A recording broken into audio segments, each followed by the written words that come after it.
We're calling our meeting to order. The Board of Trustees of Cypress-Fairbanks Independent School District will convene in a regular and an emergency meeting on Thursday, April 21st, 2016 at 12 p.m. noon in the boardroom of the Cypress-Fairbanks Independent School District Instructional Support Center, 10300 Jones Road, Houston, Texas. The emergency portion of the meeting is convened as a result of the flooding catastrophe experienced in our area this week and in order to address immediate action needed due to these unforeseen circumstances. The items on this agenda do not necessarily have to be handled in the order listed on this notice. If during the course of the meeting covered by this notice, the board shall determine that a closed session of the board shall be held or is required in relation to any item included in this notice, then such closed session as authorized by sections 551.001 of the Texas Government Code, the Open Meetings Act, will be held by the board at that date, hour, and place given in this notice or as soon after the commencement of the meeting covered by this notice as the board may conveniently meet in such closed sessions concerning any and all subjects and for any and all purposes permitted by sections 551.071 through 551.084 of the Open Meetings Act. The meeting is now called to order, and of course the first thing I want to say is that we are so sorry that many of our students and staff are experiencing a great deal of difficulty as a result of the flood in our area. And our hearts go out to them, and we hope that they are on their way to recovery, although we did have a bit of rain today, and that's always discouraging. But all of us are thinking of everyone impacted. And as everyone knows, we are not having school through this week, and we will open again on Monday morning. I'd like to know if there's any citizens' participation. You know what, we're going to take that out of order, and when Nicole gets back in the room, we'll... We have to wait until like 12:15. Great.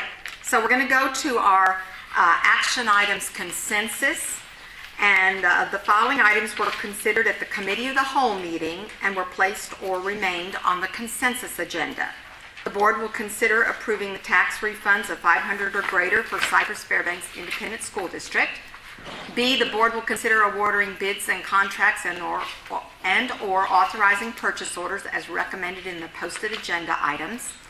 Audio enhancement in 2,500 plus classrooms district-wide, employee basic life, AD&D insurance, and employee spouse, child optional life, AD&D insurance. Graphing calculator purchases for high school and middle school, hazardous waste disposal, instructional materials, textbooks, e-books, workbooks, and teacher materials, Leader Elementary furniture replacement, portable building removal, and relocation. C, the board will consider approving the instructional materials allotment and TEAC certification for 2016-17. D, the board will consider approving on first reading additions, revisions, or deletions to district policies. F, DB local admissions, intra-district transfers and classroom assignments, a revision. FBA local attendance, compulsory attendance revision.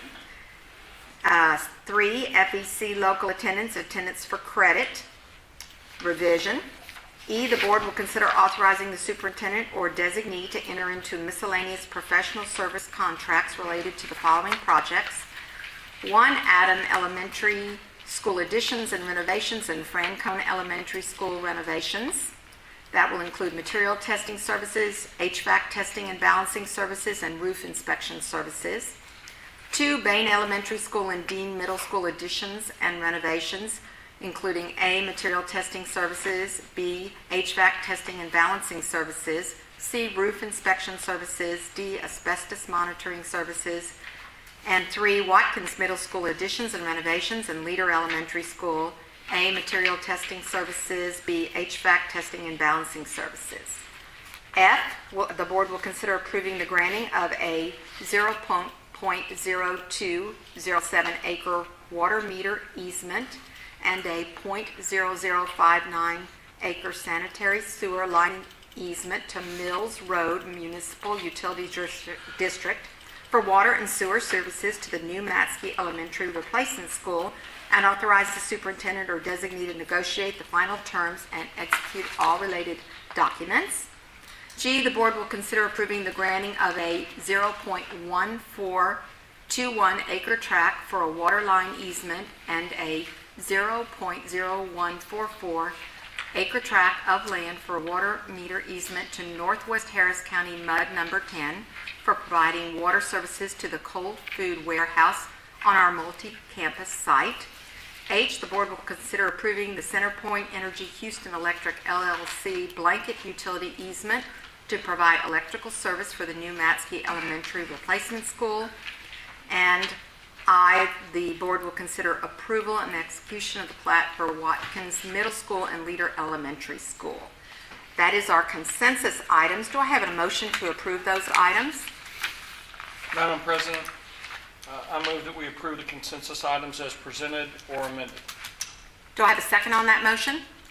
Mr. Jackson seconds. All those approved signify by raising your right hand.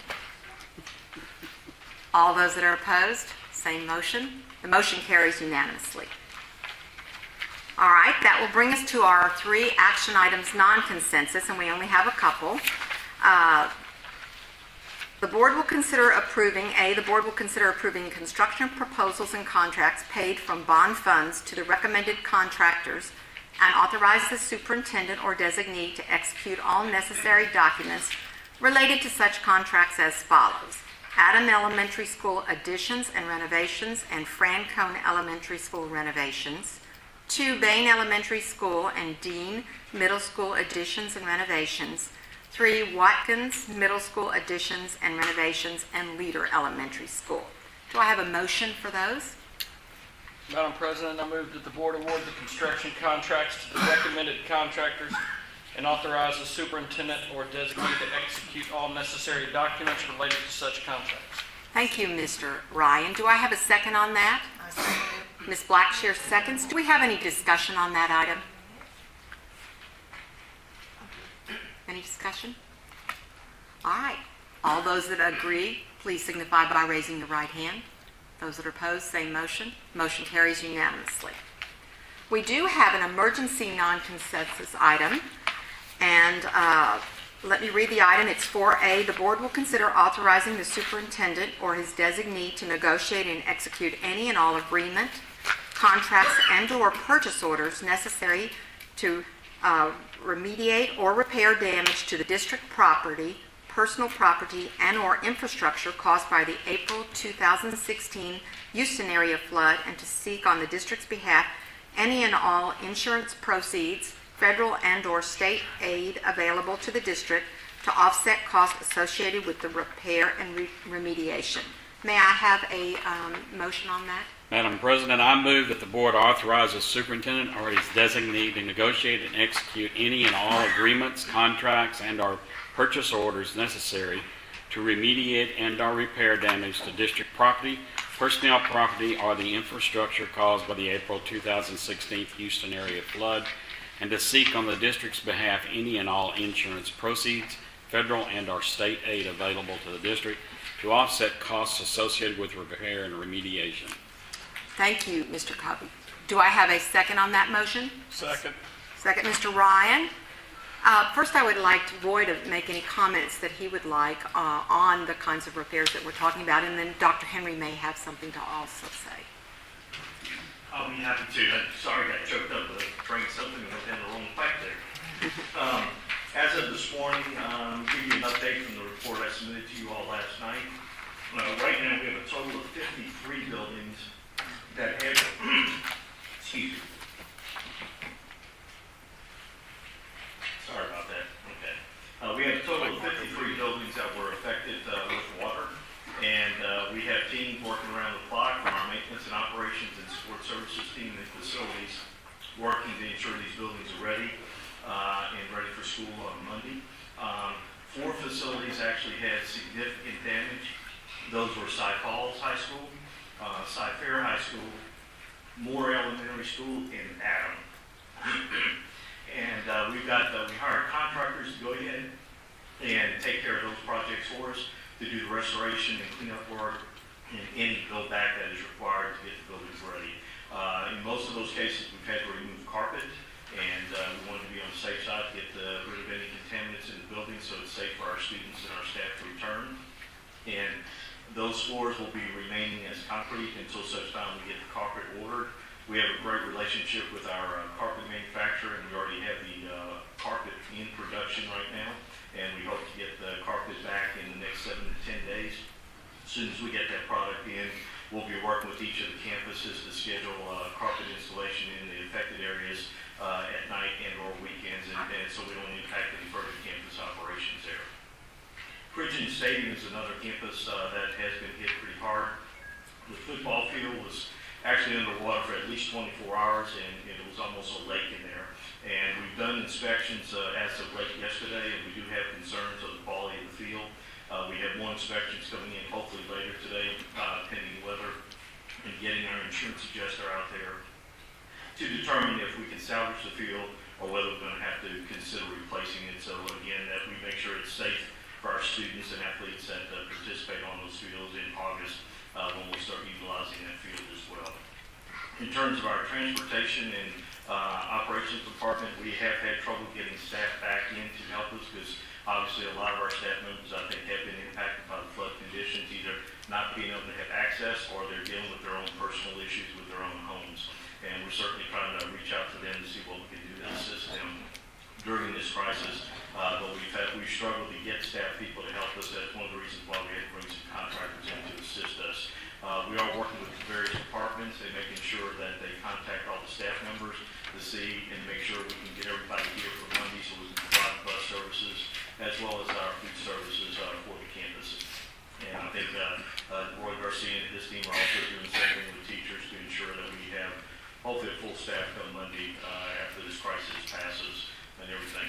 I do want to report that we did get some additional water coming in at Moore Elementary School this morning with the rain that came through. We've got crews out there right now working on that to make sure we get that secured and taken care of.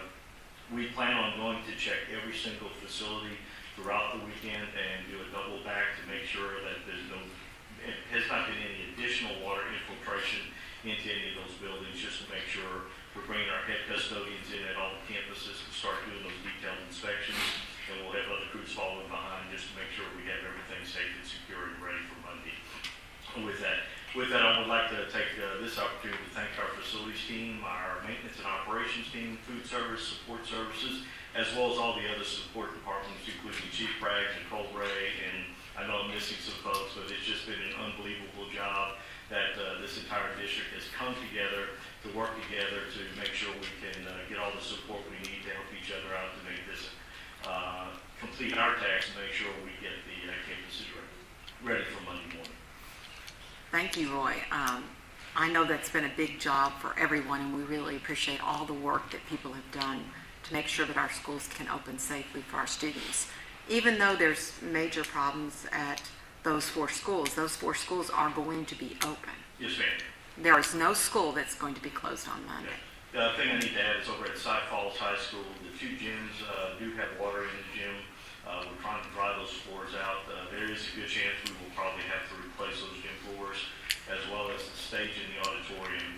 The auditorium did flood. We had probably about 3 foot of water in the auditorium, and we've got all the water cleaned out, pumped out. We're trying to inspect underneath the stage to make sure there's no safety issues or concerns that we have under the stage, and we continue to monitor that.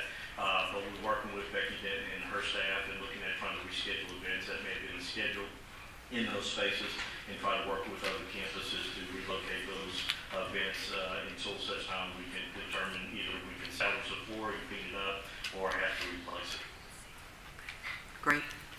Any questions from board members on Roy's report? Tom? Mr. Jackson? Roy, would you comment if we had any damage to speak of at the Berry Center? We had a little bit of water that was infiltrated around some windows is what was reported, but we were able to get in there and clean it up. I think the Berry staff was able to handle that and take care of that and had no further impact to the facility. On an ongoing basis, do we have any need to monitor air quality as a result of the flooding in some of the schools, or has the water not been in the schools long enough to be concerned? We've actually taken air samples at the 4 campuses that have been affected. In fact, we got a good reading this morning. We got a report at Cy Falls that the air quality is good and we don't have to do any additional significant cleaning. So the cleaning protocol we have currently in place is satisfactory. to ensure that we have a safe environment for the staff and students at Cy Falls. And we hope we'll get the same reports at the other three campuses as well. Excellent, thank you. Ms. Blackshear? Roy, how much water was in Moore Elementary? Because just photos that I saw looked like it was significant water. It was quite a few classrooms over there, and I'm not sure how much more water we've gotten into the building. We're trying to get reports on that as we speak. But we did have to replace the carpet or pull out the carpet. I think it was in the PTCD area. Dylan, correct me if that's what, about 6 classrooms? That's correct. It's those 6 classrooms and offices in that site wing on the left of the So it wasn't quite as bad as it looked. No. I was imagining 4 or 5 feet of water in there from different photos I saw. Yeah, it's The around. Cypress Falls was probably the worst Most facility. The significant. first floor, the entire first floor, we probably had about 80 to 90% of the first floor that had water in it. Did Cypress High School have water in all the first floor? I saw pictures of the library. But I didn't- The library was impacted as well as 15 classrooms in that surrounding Okay. area, so that we had to also pull the carpet up and get clean and disinfect, and we're waiting for the new carpet to come in and install. In some cases where we had drywall partitions, we've actually had where we had wet drywall, we've had to cut the drywall out, make sure we get all the moisture out of the wall, and then we'll come back in and seal it and replace essentially with it. Mr. Kobe? Yeah, well, well, thank you.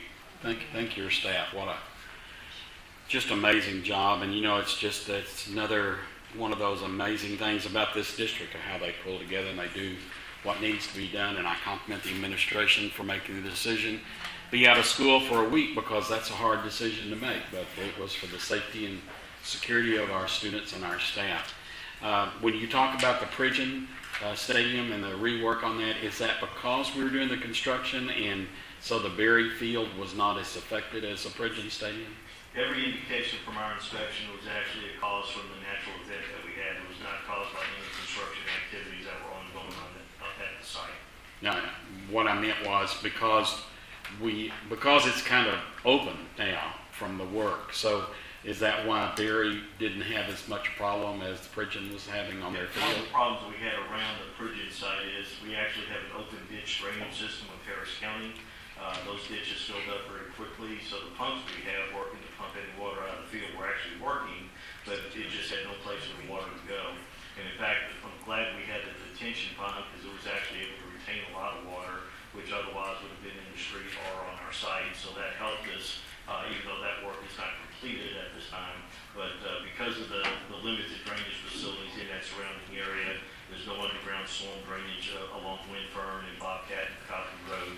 And it's all ditch systems that handle that. And when we get heavy rain, just a normal thunderstorm, if you drop out those facilities, those ditches will fill up and get close to the roadway. And obviously we had a 500-year event that we've experienced, so it was pretty clear the water was going everywhere and there was no place for it to go. Thanks, Roy. I appreciate it. You're welcome. Mr. Ryan? I don't have a question as much as kind of follow up on what Bob said. I've lived here since the early 70s, and I don't know of a catastrophe quite like what we've experienced. And with that said, I'm not amazed at the response of the district. I'm just proud. It's unbelievable the job that everyone's done, and even still having a child at home as a parent, I think we've been notified 3 or 4 times daily on what's going on.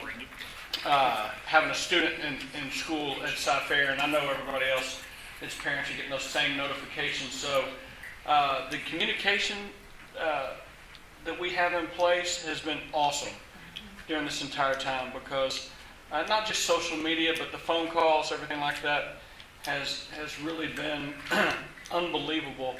And I think something that shouldn't go unnoticed is the actual care and compassion that Mark, your team had for not just the students, but all the employees to say, hey, take this time, take care of yourself. And at the same time, a lot of those employees that are impacted in their own homes are up at their schools doing double duty. So to me, it's just a great reflection, unfortunate incident, but a great reflection on our community. So Thank you to everyone involved. You've all been amazing. It's true. Ms. Blackshear?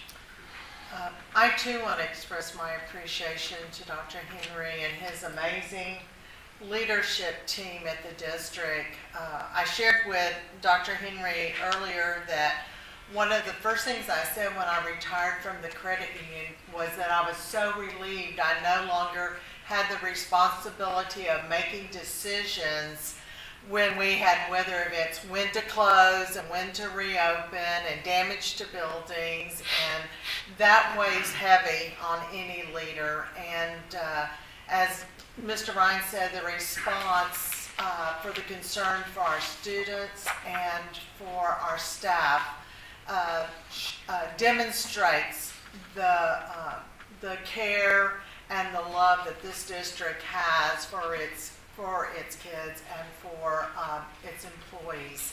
It's never an easy decision, but I believe in this case it was exactly the decision we needed to make. I also wanted to ask you, Dr. Henry, if at some point, I haven't seen anything communicated yet about how many schools and facilities have really been directly affected, and just wanted to know when we intend to communicate that, because believe it or not, there are some people who I guess kind of live in a vacuum and haven't been affected as drastically as others, and really have no idea the impact that this storm has had on our district and our community. Thank you, Ms. Blackshear, for those nice comments, and Mr. Ryan. I think Roy provided the board with an email of the number of schools that were Right. damaged to the board, and we will be sharing that in a later With the public. communication. Our biggest concern, and y'all both touched on it, our biggest concern is, as you might suspect, I think education is one of the most important things going on for students and parents, but it still is second to safety and security. So that's the number one focus that we've had, is trying to keep people off the roads. And I can tell you, Ms. Blackshear, that we really lean heavily on the county judge, the flood control district, Transtar, and we trust those leaders. And when they tell us to stay off the road, we listen to them, and I think that's the best path to take. But yes, we will be getting a summary out to the community to let them know how significant it was. I think most people know, but it's like you said, some people may not really be affected. Right, So, right. but we will get some information out. Okay, thank you. I had any other questions, Mr. Jackson? A couple of questions and a comment. I appreciate the eloquence of my colleagues in showing their appreciation and support of Dr. Henry, but also the entire staff. I would add my voice, and I know that the two colleagues who are not able to be with us today have made the same type of comments as well. We couldn't be prouder of what you all are doing in a very difficult situation. Roy, I have a couple of questions that I've asked you before when this type of event has occurred on a much smaller basis, and I'm going to repeat those questions merely for the public to be reminded. First, when you do site plans and when you do follow-ups, do you have access and do you avail yourself of the most up-to-date topographical maps that come from the county and flood control areas? Yes, we do. When we design new facilities, we do go ahead and have a topographic survey performed. We work closely with our engineers, and I think one of the things that helped us in this scenario is we make sure that we provide our finished floor elevation as high as we possibly can to make sure we're staying out of floodplains as we can. Now, obviously, this is a 500-year flood event, and we did get rising water in several of our facilities. Most of the facilities that received water, well, a lot of it was water blowing in from the rain event itself, with winds blowing and thunderstorms coming through under doors and through windows and so forth. So really, the 4 campuses that I mentioned that had the significant water, that was based on rising water in areas. And some of those were older buildings and were set at a much lower floor elevation. But then I can tell you, with our new facilities, we make sure and work very closely with our design team to make sure we're providing the proper elevation to be able to handle various storms out there.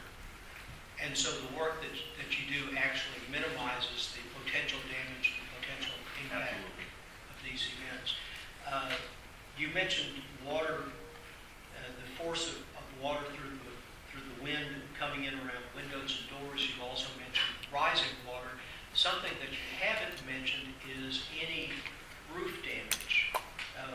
You designed a very special roofing system for this district, which is somewhat unique within the state in terms of its efficacy. Would you comment as to the extent of roof damage that we had, and just briefly remind the public of your roofing system that you have put in place? Overall, our roof systems perform very well in this situation. Sometimes there might be an issue where there might have been some vandalism or some damage that may have caused some of the leaks to occur. I do not think we had very many roof leaks. I think the majority of the water that came through was by doors and windows and so forth. But we do design what we think is a top-of-the-line system, and we do that for one reason.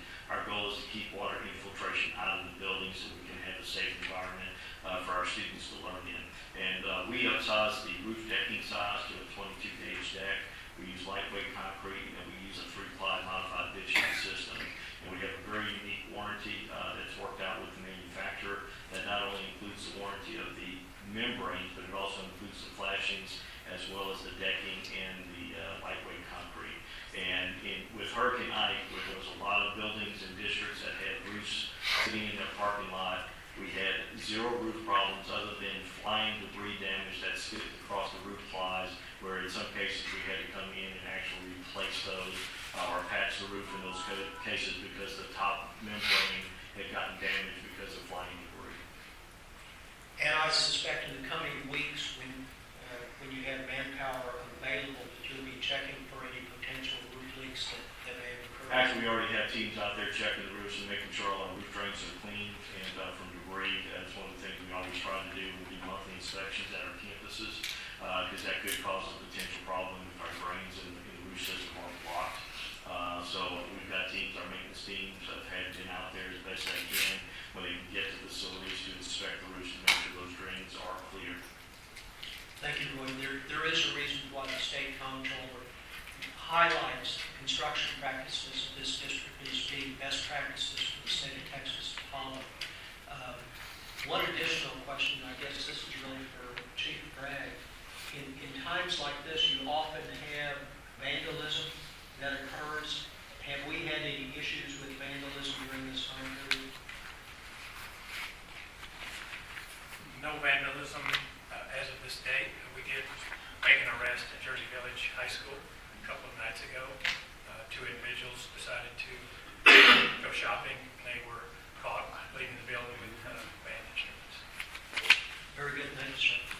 That concludes my questions, Madam President. Thank you, Mr. Jackson. As I mentioned, I have a couple of questions, and they're very quick, I think. One, I'd like to ask Stuart about insurance, and are we starting the process to claim some of our repairs and on our insurance policies? Am I on? Is this working? You're always on. We have been in continuous notification and discussions with our insurance agent and who have notified our insurance carriers. Our insurance is with Lexington and First Security insurance companies who share the risk of loss. And so they are very aware of our situation, and we provide them with updates on a continuing basis. For your information, our policy provides for a $100,000 deductible on a per occurrence basis within a 72-hour period. That is on a district-wide per occurrence, not on a campus or facility occurrence. And so this situation is a one occurrence, and even if the weather subsides and the flooding subsides and it picks up again in a few days and results in additional damage or flooding to our schools, then that would probably still be considered a one occurrence.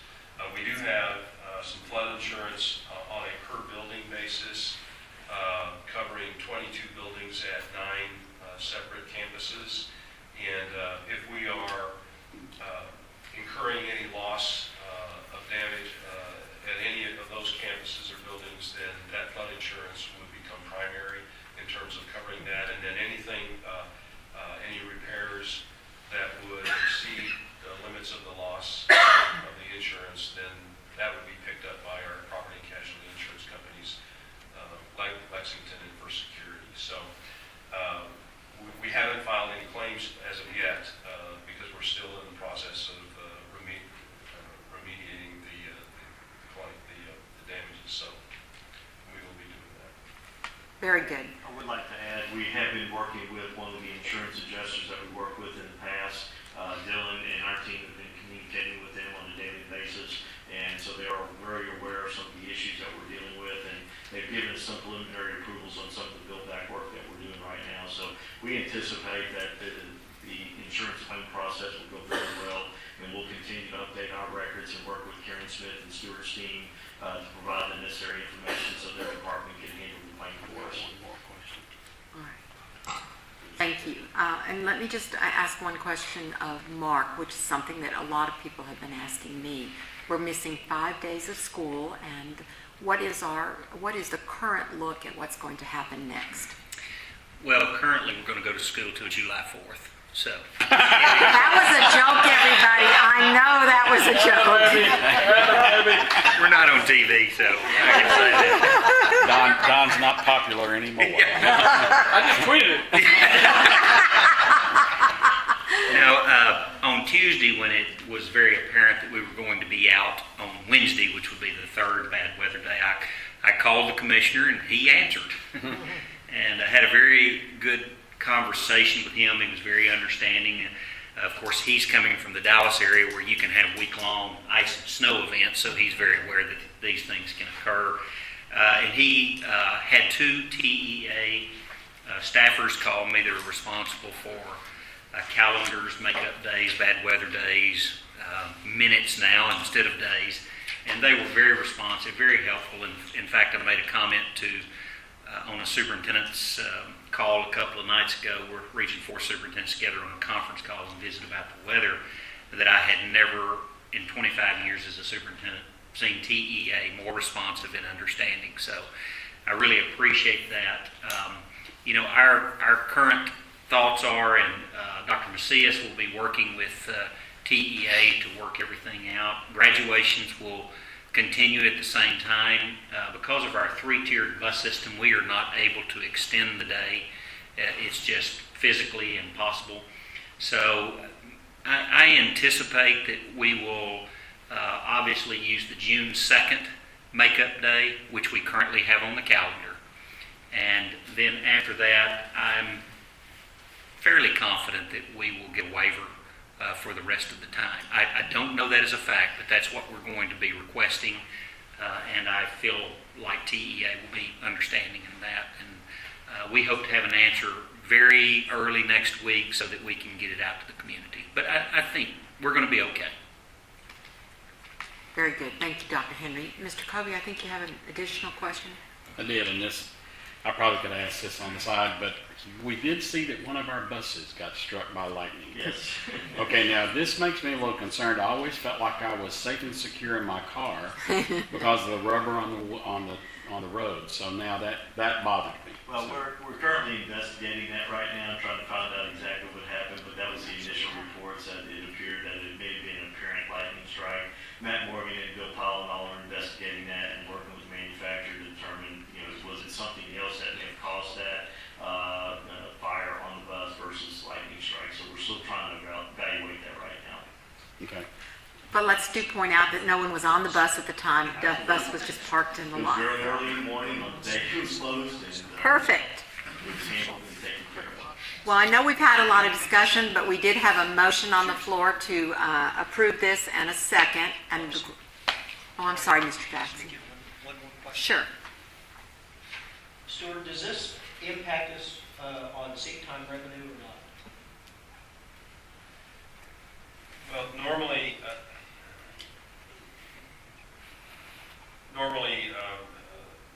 it would have an impact, but I understand that under these circumstances, that we would not be harmed in terms of our average daily attendance and the amount of revenue that we would receive through the school program. Could I add something to that? I think Dr. Henry wants to add a little something about that. Just to add to that, I went through a similar experience when I was on the east side of town. We missed 11 days due to the hurricane events that occurred a few years ago. And what TEA typically does in that instance is you have to make up 2 days, and then every day after that, they just take your average daily attendance for the rest of the year and figure your funding on that. So they were very fair during that circumstance, and again, they were very responsive here, and I don't think we will be hurt ultimately. All right. So getting back to our motion in the second, all those that approve signify by raising your right hand. Those that are opposed by same motion. The motion carries unanimously. I'd like to go back to our citizens' participation item and report that there are no citizens that did have comments today, so we won't be having that. And I believe that brings us, there's no need for a closed session today. So I do believe that brings us to the end of our agenda. Any objections to that, anyone? I just want to once again tell everyone that we appreciate very much what has been done for the district and all the employees and staff that have worked so hard, and that we are thinking of our students and staff members that are directly impacted and may have flood damage. And our student shadows will be with us in May, and we look forward to seeing you at our May board meeting. Thank you. Could I, before you adjourn, just one more comment, and I know we're not on TV or anything, but I would say that I'm working currently with Katie and Klein and Waller, well, not Waller because Waller's not out today, those that are missing all week, and we're going to have a joint letter to the commissioner to request waiving all of the days, but I'm sure ultimately there'll be some type of compromise in there, so that's being taken care of, and hopefully we'll have a response early next week. Thank you. I think it's important to note that there are so many districts that are impacted. Any other comments before we adjourn for today? Thank you, and we'll see you next month.